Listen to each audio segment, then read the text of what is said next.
अस्सलाम वालेकुम नाजरीन, welcome to my YouTube channel. मैं हूं एडवोकेट सैयद शम्सुल हसन रिजवी और आप देख रहे हैं शम्स रिकॉर्ड्स। आज फ़रोज़वाला बार कि मैं एक ऐसे चैम्बर में मौजूद हूं जो कि हर वकील की ज़ुबान पे हर वक्त गुफ्तगू का सबब बना रहता है और मेरे साथ मौजूद हैं इस बार की शान अय्याज सफदर संधू साहब। अस्सलाम वालेकुम सर। सर क्या हाल चाल है? ठीक ठाक जी बिल्कुल, अल्लाह का शुक्र। अच्छा सर, ये आपने जो ब्लू पैनल बनाया है, इस ब्लू पैनल बनाने का मकसद लोगों में और वकला में फेम हासिल करना है या यंग लॉयर्स हैं जिनको मौका नहीं मिलता और जिनके पास इतने पैसे नहीं हैं कि वो इलेक्शन में अच्छे तरीके से वो अपना पैसे लगाएं और कामयाबी हासिल करें, उनके लिए आपने नो एक्सपेंस का नारा लगाया है? देखिए, ये ब्लू पैनल जो है दर हकीकत ये है हमारी एंटी इलेक्शन एक्सपेंसेस मूवमेंट। बिल्कुल ठीक है। हमारा नारा ये है कि say no to election expenses. Election expenses का आप इनकार कीजिए, और इनकार इसलिए कीजिए कि अगर आप इनकार नहीं करते तो बार के अंदर आप के इलेक्शन लड़ने के काबिल चंद लोग हैं जो उंगलियों पे गिने जा सकते हैं, और बाकी आपकी 1500 की बार है, उनको मौका नहीं मिलता कि वो इलेक्शन लड़ें, क्योंकि ये इलेक्शन इतना महंगा है। और जो वर्किंग लॉयर्स हैं, जो प्रैक्टिसिंग लॉयर्स हैं, वो बमुश्किल अपनी रोटी रोज़ी, अपने बच्चों की फ़ीसें, मकान के किराए, दफातर के किराए और अपना सारा जो ये है प्रोटोकॉल, इस अपना डेक्रम, इसको पूरा करने के लिए वो सारा कुछ करते हैं। और वैसे भी जब तक आप सर्विसेज देते हैं तो सर्विसेज देने वाला बंदा वो वेल्दी नहीं हो सकता। वो बड़ी मेहनत करेगा तो वो खुशहाल हो जाएगा। वेल्दी होना होता है किसी बिजनेसमैन ने। तो चूंकि हम बिजनेसमैन नहीं हैं, हम सर्विसेज देने वाले लोग हैं, और सर्विसेज वो के लोगों के इंसाफ के लिए लड़ना, लोगों के हकूक़ के लिए लड़ना, उनके सिविल हकूक़ के लिए, उनके फंडामेंटल हकूक़ के लिए, उनके सिविल राइट्स के लिए, ये जो एक लड़ाई है, तो जब ये लड़ाई लड़ने की आप नीयत से आएंगे तो ज़ाहिर है उसमें वो दौलत नहीं आती कि आप फिर दौलत कमाने वाली लाइन पे नहीं आ सकते। सर आप तो ये तहरीक जो है ये बेसिकली है कि अगर वकला के इलेक्शन में एक्सपेंसेस ना हों तो फिर ये एक्सपेंसेस जो जीतने के बाद कैबिनेट करप्शन करती है, जो मुकदमात के सौदे होते हैं, जो इंसाफ बिकता है, उस पे भी एक रोक का काम करेगी और बिल्कुल सबको अपॉर्चुनिटी मिलेगी।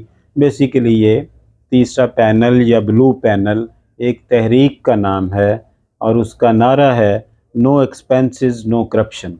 अच्छा सर, वो सीनियर वकला जो आपके इस एजेंडे के ख़िलाफ़ हैं, क्या आपने उन्हें कायल करने की कोशिश की है और अगर की है तो किस तरीके से? अच्छा, इसमें इस एजेंडे के ख़िलाफ़ लोग नहीं हैं नज़रियाती तौर पे। थ्योरेटिकली तो इस पे ख़िलाफ़ नहीं है वकला, इसलिए कि ये जो हम बात कर रहे हैं ये कानून की बात है, बिल्कुल सही। ये एक्ट की बात है। पार्लियामेंट ने एक एक्ट पास किया हुआ है। आगे से जो हमारी बॉडीज़ हैं, Punjab bar council, Pakistan bar council, जिन्होंने रूल्स बनाए हुए हैं, और उन रूल्स के मुताबिक ये है कि वकला के इलेक्शन में आप पैसे नहीं लगा सकते। आप किसी को, किसी वोटर को पैसे की मदद से, खानों की मदद से, फ्लैक्सेस की मदद से अट्रैक्ट नहीं कर सकते। और ये तो वकला का इतना सख्त है कि जनरल इलेक्शन में तो फिर एक लिमिट है कि एमपीए जो है वो 15 लाख तक लगा ले। बिल्कुल सही। लेकिन यहाँ पे बिल्कुल कोई लिमिट नहीं है। यहाँ पे कानून ये है कि वकला बिल्कुल पैसे इन्वेस्ट कर नहीं सकते। अगर वो इन्वेस्ट करेंगे तो फिर ये इंसाफ महंगे से महंगा होता चला जाएगा। तो इसलिए इस कानून की थ्योरेटिकली तो खिलाफ वर्जी कोई नहीं करता। हाँ, यहाँ पे पाकिस्तान के अंदर कवानीन पे अमलदारी का बहरान है। पाकिस्तान के अंदर कवानीन पे इम्प्लीमेंटेशन नहीं होती, और वो इम्प्लीमेंटेशन यहाँ भी नहीं हो पा रही। यहाँ पे लोग मुख्तलिफ दड़ों में फंसे हुए हैं और उन दड़ों की बुनियादें जो हैं वो बरादरीज़म पे हैं। और बरादरीज़म एक कबायली सोच है कि जब आप कोई फ़ैसला मेरिट पे ना करें, आप इसलिए कर दें कि आपकी बरादरी ये चाहती है, आपका कबीला ये चाहता है, तो ये बात शरीयत के भी ख़िलाफ़ है, मौजूदा मुरवजा कानून के भी ख़िलाफ़ है। लेकिन सोसाइटी के अंदर एक पैसे की दौड़ है, बिल्कुल ऐसे। मफादात की एक जंग है। हर कोई अपने फ़ायदे पे झपटना चाहता है। वो चाहता है कि ये जितना मफाद किसी जगह से निकले वो सारा का सारा मैं घर ले जाऊं। तो इस रेस में असल में लोग लगे हुए हैं और इस रेस से बाहर निकालने में हमें थोड़ी मुश्किलात हैं। वो इसलिए कि जब एक गलत रवायत पुख्ता बन जाती है तो उसको तोड़ने के लिए फिर टाइम भी, फिर वक्त भी ज़्यादा लगता है, उस पे मेहनत भी ज़्यादा करनी पड़ती है। तो उस पे हम कोशिश कर रहे हैं। ये तल्ख़ सवाल है मेरा आपसे कि बहुत लोग ऐसे हैं जो आपकी तहरीक का मजाक उड़ाते हैं कि चंद वोटों के साथ अयाज सफदर किस चीज़ की तब्दीली लाएगा। तो आप उन्हें किस चीज़ का पैगाम देंगे? क्योंकि कुछ ऐसे भी लोग मैंने देखे इस बार में जो खुल्लम खुल्ला आपका साथ नहीं दे रहे, लेकिन आपके एजेंडे पे बात करते हैं और कहते हैं कि उनका एजेंडा बिल्कुल राइट पे है, और जो मजाक उड़ाते हैं उनको आप क्या पैगाम देंगे? अच्छा, मज़ाक हर तहरीक का उड़ाया जाता है। आप ये सही है। देखिए कि जो हमारे हम कहते हैं जो उलमा ने तय की कि अम्बिया इकराम की तादाद कोई 1,24,000 हैं, तो उनमें से ज़्यादातर लोग कत्ल कर दिए गए। उनमें से बहुत सारे लोगों के मज़ाक उड़ाया गया। तो इसके अलावा जो हैं तहरीकें, जो इनकलाब आए, अब सबसे जो है हमारे इस खित्ते का रीसेंट इनकलाब वो चाइना का इनकलाब है। वहाँ पे माओ ज़ेतुंग ने लीड किया और जब वो उसने मार्च शुरू किया तो उसके साथ हज़ारों लोग मिल गए, फिर लाखों मिले और वो चलता रहा दरियाओं, पहाड़ों, सहराओं में। और एक वक़्त आया कि उसके पास बिल्कुल थोड़े से लोग रह गए, तो वो उससे पूछा सहाफ़ियों ने कि अब तो सारे लोग आपको छोड़ गए हैं और आप चंद लोग रह गए हैं, तो आप क्या इनकलाब ला पाएँगे? आपकी तहरीक तो बड़ी कमज़ोर हो गई है। तो वो माओ ने जवाब दिया कि मेरी तहरीक पहले से मज़बूत हुई है, अच्छा। कि असल में ये जो लोग रह गए हैं, ये वो लोग हैं जिन्होंने साथ चलना है और बिल्कुल जिन्होंने सही। छोड़ना था वो छोड़ के चले गए। तो ये इसी तरह से होता है। आपका हमारा जो करबला का वाक़या है, आप क्या समझते हैं कि 72 लोगों के साथ जाने वाले काफ़िले को नज़र नहीं आ रहा था कि वहाँ आइंदा क्या सलूक होने वाला है?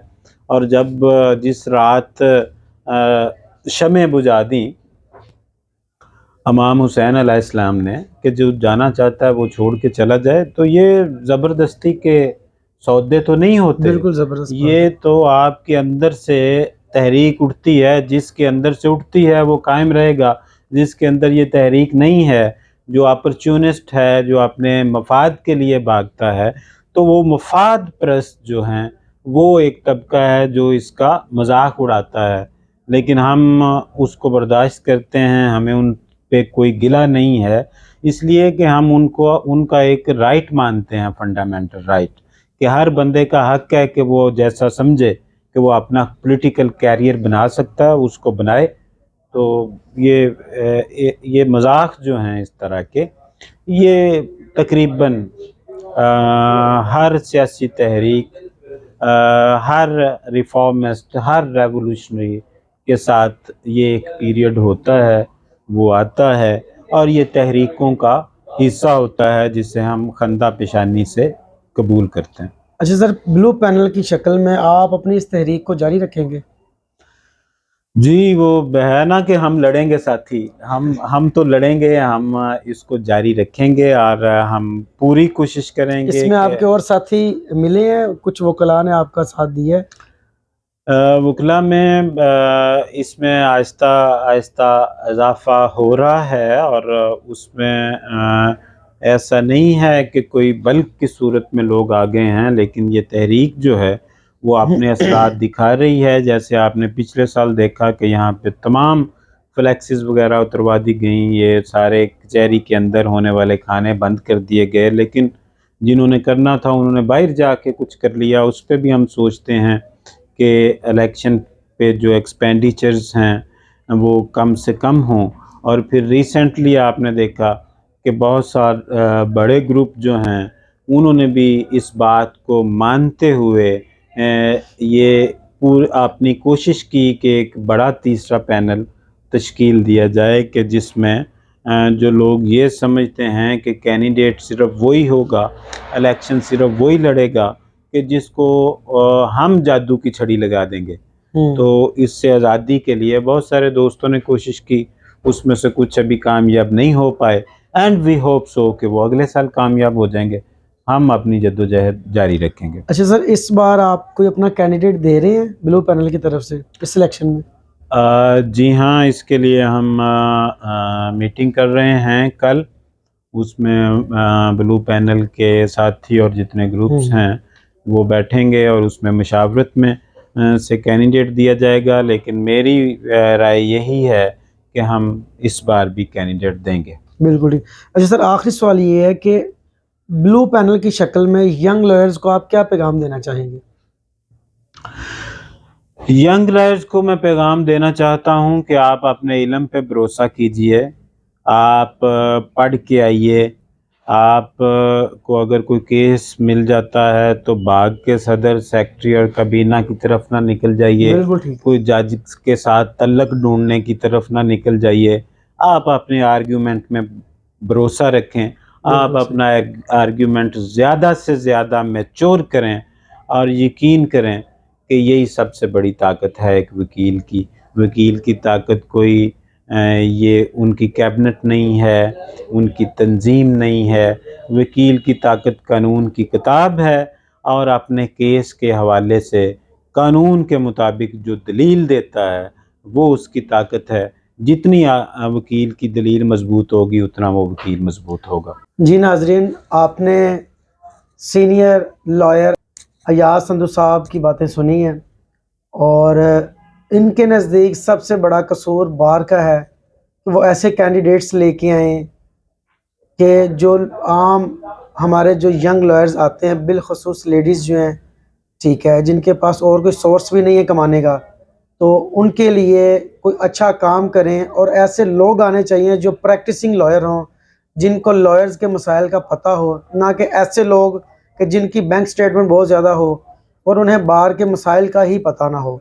तो ये सबसे खूबसूरत बात थी। ये खाली फ़िरोज़वाला की बात नहीं है, इनकी ख्वाहिश है कि पूरे पाकिस्तान में ये निज़ाम चलना चाहिए कि नो एक्सपेंस हों, क्योंकि एक वकील जब कैंडिडेट बनता है जितना पैसा वो लगाता है उससे ट्रिपल करके उसने कमाने की कोशिश करनी होती है।